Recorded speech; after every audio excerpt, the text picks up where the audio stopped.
Drama serial का फैला जो कि अब बहुत ही इंटरेस्टिंग हो चुका है।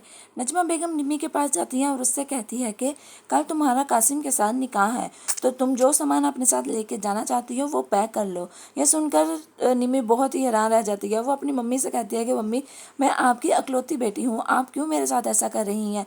तो ये बात सुन के नजमा को बहुत ही ज़्यादा गुस्सा आ जाता है। वो कहती है कि हमारी इज्जतों का जनाजा निकालते हुए तुम्हें ये ख्याल नहीं आया, तुमने हमें कहीं का नहीं छोड़ा है। तुम अंदर ही अंदर कासिम के साथ रंगरलियां मनाती रही और उसने तुम्हारे लिए रिश्ता भी भेज दिया। तुम्हें शर्म नहीं आई उससे अपनी तस्वीरें भेजते हुए, और अभी भी पूछ रही हो कि तुम्हारा कसूर क्या है।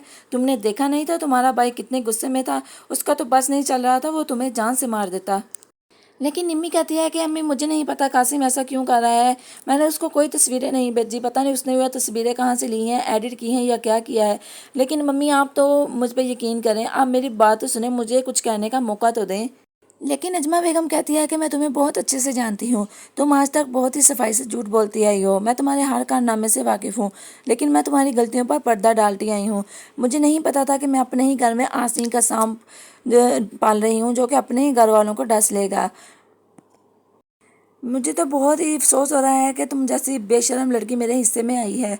निम्मी अपनी माँ से अभी कुछ कहने ही वाली होती है कि वहाँ पे जोया आ जाती है।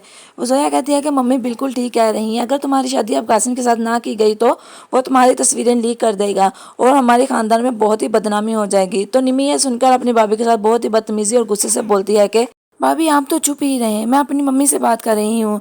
तो नजमा कहती है कि तुम इतनी बदतमीज़ी से अपनी भाभी से कैसे बात कर सकती हो, और वो निम्मी को एक ज़ोरदार थप्पड़ मुँह पे लगा देती है। निम्मी के हवास उड़ जाते हैं और वो हैरान हो जाती है कि उसकी मम्मी उसके साथ ऐसा कर रही हैं।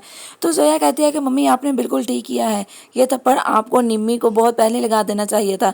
अगर बहुत पहले ये आपने काम कर दिया होता तो आज ये दिन ना देखना पड़ रहा होता।